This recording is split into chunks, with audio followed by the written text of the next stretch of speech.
আসসালামু আলাইকুম সবাইকে। আশা করি সবাই অনেক ভালো আছো। নতুন আরেকটি ক্লাসে তোমাদের সবাইকে স্বাগতম জানাচ্ছি। আজকের এই ক্লাসটিতে আমরা শিখব একটা লেনদেন থেকে কিভাবে লেনদেন চিহ্নিত করতে হয় এবং ওই লেনদেন চিহ্নিতকরণ থেকে কিভাবে হিসাব সমীকরণ প্রস্তুত করতে হয়। আশা করি তোমরা সবাই হিসাব সমীকরণ কি এটার নাম অলরেডি শুনেছো, যে কারণে তোমরা এই ক্লাসটিতে আজকে।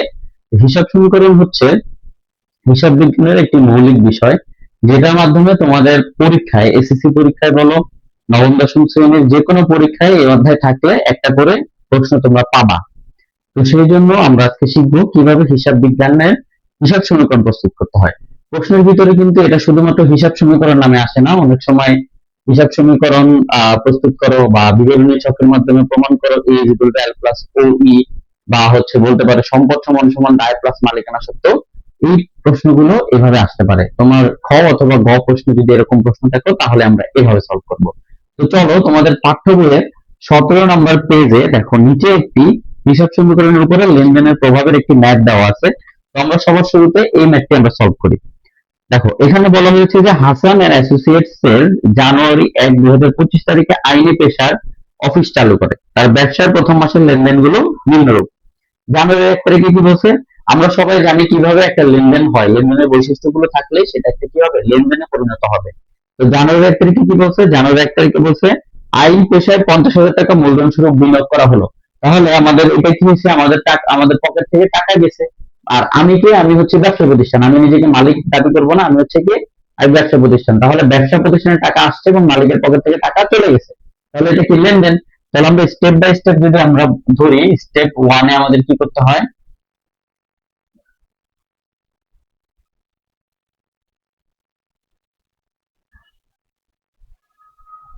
স্টেপ 1 এ আমাদের লেনদেন কিনা এটা হচ্ছে চিহ্নিত করতে হয়। ওকে, আমরা এটা চিহ্নিত করতে পারছি। স্টেপ 2 তে আমাদের হিসাব বের করতে হয়। স্টেপ 2, স্টেপ 2 তাহলে এখানে দেখো আমাদের কি কি হিসাব আছে। এই পুরো আহ, বইটা হচ্ছে আমরা যদি পুরো ম্যাথের লেনদেন গুলো যদি আমরা পড়ি, তাহলে সবার শুরুতে আমরা দেখবো আইনি পেশায় 50,000 টাকা মূলধন স্বরূপ বিনিয়োগ করা হলো। তাহলে এখানে টাকা বিনিয়োগ করছে, তাহলে একটা হিসাবের নাম কি হতে পারে? একটা হিসাবের নাম হইতে পারে নগদ হিসাব। তারপরে মূলধন হিসাব, আর একটা হিসাবের নাম কি এখানে? মূলধন হিসাব। এরপরে এন্ট্রি দেখি, এরপরে বলছে কি জানুয়ারি মাসের অফিস ভাড়া পরিশোধ করা হলো 3,000 টাকা। তাহলে এইখানে অলরেডি একটা নগদ হিসাব আছে, আর নতুন করে কি আসছে? ভাড়া হিসাব। নতুন করে কি আসলো? ভাড়া হিসাব।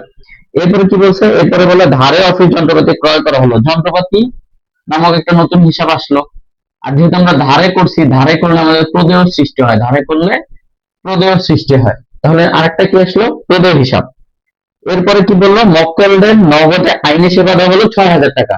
তাহলে নগদে সেবা দেওয়া হয়েছে, তাহলে একটা হচ্ছে নগদ আর একটা হচ্ছে আমাদের আয় হিসাব। তাহলে কি হিসাব? আয় হিসাব, সেবা আয় হিসাব। ওকে, এরপরে দেখি।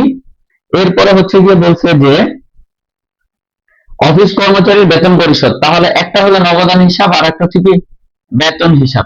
এরপরে কি বলছে দেখো, ব্যবসায় প্রয়োজনে ঋণ নেওয়া হলো। তাহলে একটা হলো নগদান হিসাব আর একটা হবে ঋণ হিসাব।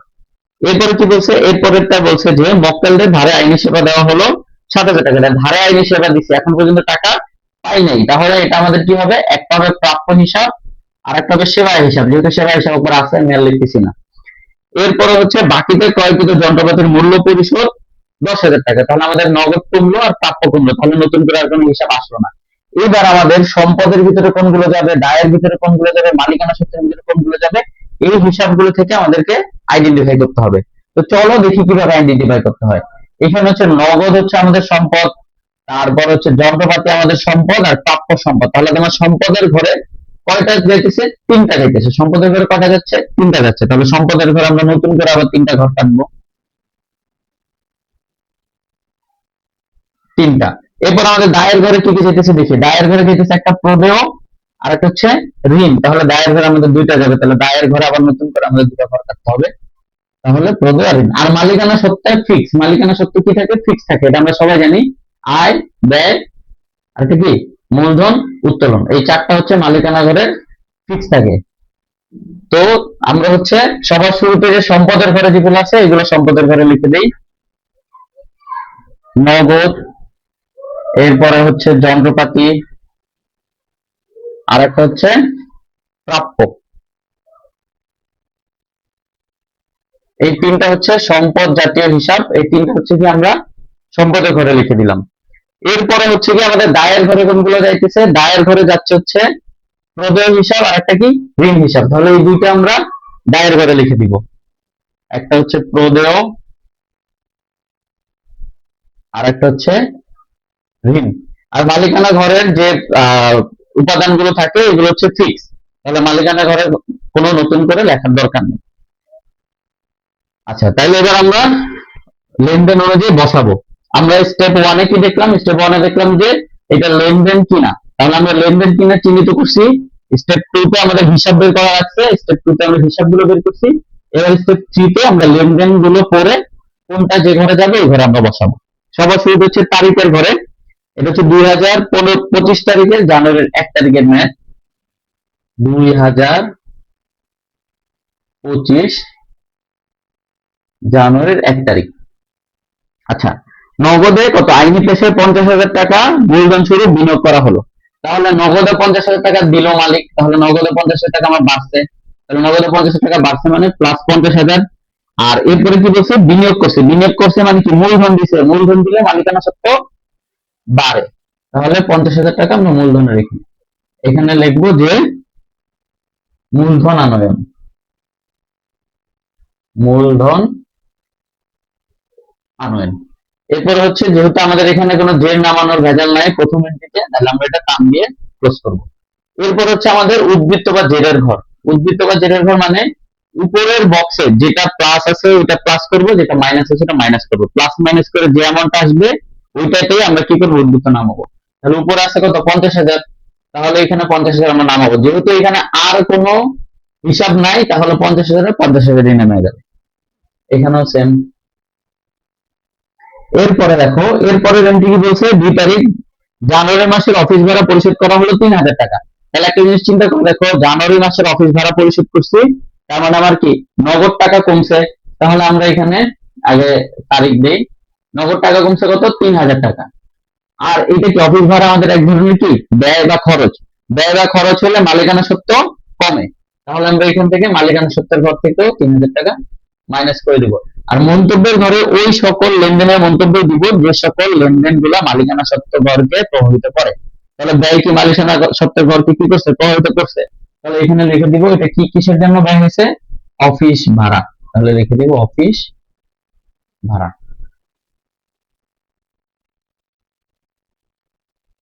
ওকে, তাহলে 50,000 থেকে 3,000 গেলে কত হয়, এবার হচ্ছে জেড দেখো, 50 উদ্বৃত্ত বা জেড একই জিনিস, 50,000 থেকে 3,000 টাকা গেলে কত হয়, 47,000 টাকা।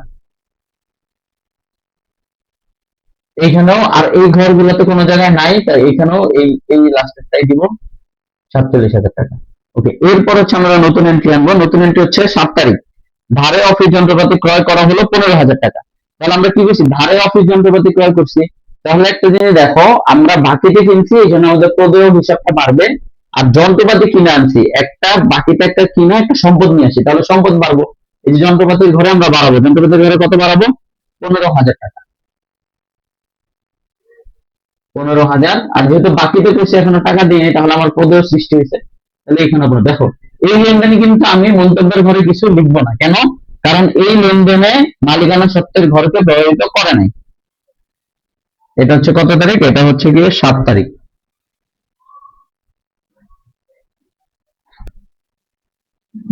তাহলে এবার আমরা যে নামাবো 47,000 47,000, 15,000 15,000, এখানেও 15,000 15,000, এখানে 47,000। এবার হচ্ছে আমরা নতুন এন্ট্রি আনবো। নতুন কত, মক্কেলের নগদে আইনি সেবা দেওয়া হলো 6,000 টাকা। তাহলে আমি নগদ আইনি সেবা দিচ্ছি, নগদ টাকা পাই গেছি, তাহলে আমার নগদে 6,000 টাকা বাড়বে, 6,000। আর যেহেতু আমার এটা আয় হয়েছে, আয় হইলে মালিকানা সত্ত্ব কি হয়, বাড়ে, তাহলে এখানে আমরা মালিকানা সত্ত্ব বাড়াবো। দেখো এই এন্ট্রিটা কিন্তু আমার মালিকানা সত্ত্বের ঘরকে প্রভাবিত করছে, তার মানে এই এন্ট্রির ক্ষেত্রে আমরা কি করবো, এখানে লিখে দেবো এটা কিভাবে হয়েছে, এটা হচ্ছে আমরা সেবা আয়ের মাধ্যমে আমরা টাকাটা বাড়ছে, তাহলে এখানে লিখবো সেবা আয়। এটা কত তারিখ, এটা হচ্ছে গিয়ে 10 তারিখ। এরপর হচ্ছে আমাদের যে নামাবো শুরুতে, দেখো এখানে আছে 47,000 আর এখানে আছে কত, 6,000। তাহলে 47,000 আর 6,000 যোগ করলে কত হয়, 53,000। তাহলে এখানে আমরা 53,000 লিখবো। এখানে 15,000 লিখবো, আর এইখানে 15,000 লিখবো, যেহেতু এটার উপরে যোগ বিয়োগ করার মতো কিছু নাই। এইখানে 47,000 আর 6,000 কত, 53,000, এখানে আমরা 53,000 লিখবো। এরপর হচ্ছে আমাদের নতুন এন্ট্রি। নতুন এন্ট্রি কত? নতুন এন্ট্রি হচ্ছে 15 তারিখ। অফিস কর্মচারীর বেতন পরিশোধ 2,000 টাকা। তাহলে অফিস কর্মচারীর বেতন পরিশোধ করছি, তার মানে আমার নগদ টাকা কমছে। নগদ টাকা কমলে আমরা এখান থেকে নগদ থেকে মাইনাস করব। আর এই অফিস কর্মচারীর বেতন কি এক ধরনের ব্যয়, ব্যয় বাড়লে মালিকানা সত্ত্ব কমে। তাহলে আমরা এখান থেকে 2,000 টাকা মাইনাস করে দিব। যেহেতু মালিকানা সত্ত্বের ঘরকে প্রভাবিত করছে, তাই আমরা এখানে লিখে দিব কি, যে কারণে কমছে কারণটা লিখে দিব, বেতন পরিশোধ। আচ্ছা, এইবার হচ্ছে আমরা দাগটা টানবো, তাই না হচ্ছে জেটটা নামাবো। 53 থেকে 2 গেলে কত হয়? 51,000, 15,000, এখানেও 15,000, এখানে 51,000। এরপর এখন আমরা নতুন এন্ট্রি আনবো। নতুন এন্ট্রি কত? জানুয়ারির 20 তারিখ। জানুয়ারি 20 তারিখে কি বলছে? জানুয়ারি 20 তারিখে বলছে ব্যবসার প্রয়োজনে ঋণ না হলো 20,000 টাকা। তাহলে এই যে ব্যবসার প্রয়োজনে আমি ঋণটা নিছি, এদিকে নগদ টাকা হিসেবে নিছি, তাহলে আমাদের ব্যবসায় নগদ 20,000 টাকা আসছে, আর ঋণ নামক দায় বাড়ছে কত? 20,000 টাকা। তাহলে এখানে ঋণ বাড়বে আর নগদ টাকা বাড়বে। যেহেতু মালিকানা সত্ত্বের ঘরকে প্রভাবিত করে নাই, তাহলে আমরা মালিকানা সত্ত্বের ঘরে আনবো না। এবার হচ্ছে আমরা দাগ টানবো। তাহলে এখানে 51 আর 20 কত? 71। এখানে 15,000 15,000ই, আর এখানে 15,000, এখানে 20,000, এখানে 51,000। আচ্ছা, এরপরে দেখো, এরপরে বলছে যে মক্কেলদের ধারে আইনি সেবা দেওয়া হলো 7,000 টাকা। মক্কেলদের ধারে আইনি সেবা দিচ্ছে, এখন পর্যন্ত টাকা পাইনি। তাহলে এটা কি আমার প্রাপ্য হিসাব? প্রাপ্য হিসাবে 7,000 টাকা লিখবো। আর এটা আমার যেহেতু আয় হয়েছে, তাহলে হচ্ছে আমরা মালিকানা সত্ত্বে 7,000 লিখবো। এখানে লিখবো কি, ধারে আয় বা ধারে সেবায়। এবার হচ্ছে আমরা ডাক্তার টানবো, ডাক্তার টাই না জেটটা নামাবো। 71,000, এখানে 15,000, এখানে 7,000, এখানেও 15,000, এখানে 20,000, এখানে 51 আর 7 কত? 58,000। আচ্ছা, এরপরেরটা দেখো, বাকিতে ক্রয়কৃত যন্ত্রপাতির মূল্য পরিশোধ, মানে আমরা বাকিতে যে যন্ত্রপাতিটা কিনছিলাম ওটার মূল্য পরিশোধ করছি 10,000 টাকা। তাহলে আমার নগদ থেকে 10,000 চলে যাবে, 10,000 মাইনাস, আর যে আমরা কি করছিলাম বাকিতে কিনছিলাম, আমার প্রদেয় থেকে 10,000 টাকা মাইনাস যাবে। প্রদেয় থেকে যদি আমার 10,000 টাকা মাইনাস যায়, আর কোন এন্ট্রি এখানে নাই। তাহলে এখন হচ্ছে আমরা জেটটা নামাবো। দেখো, 71 থেকে 10,000 গেলে কত হয়? 61,000, এখানে 15,000,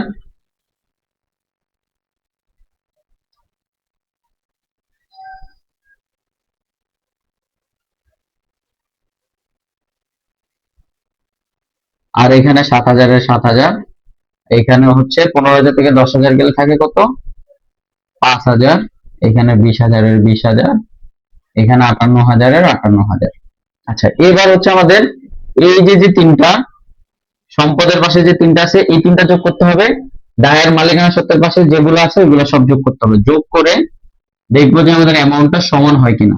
তাহলে দেখি, 61 আর 7, তাহলে কত হয়? 61 আর 7 হচ্ছে 67, 67 আর 15, 80, 81,000, 81 আর হচ্ছে 2, 83,000। এই পাশে আমাদের 83,000 হয়েছে। আর এই পাশে হচ্ছে 5 আর 20, 25, এখানে 25 আর এখানে 58, 25 আর 58, এখানেও কত? 83,000। তাহলে আমার দুই পাশ মিলে গেলেই এই ম্যাথটা আমাদের হবে। তো মানে হিসাব বিজ্ঞানের যে হিসাব সমীকরণের ম্যাথটা, এই ম্যাথের নিয়মই হচ্ছে আমার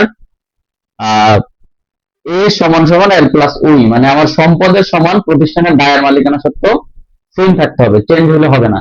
যেমন আমরা দেখলাম এই ম্যাথে এই পাশে 83,000 ছিল, এই পাশে 83,000। তো আশা করি তোমরা ম্যাথটা বুঝতে পারছো।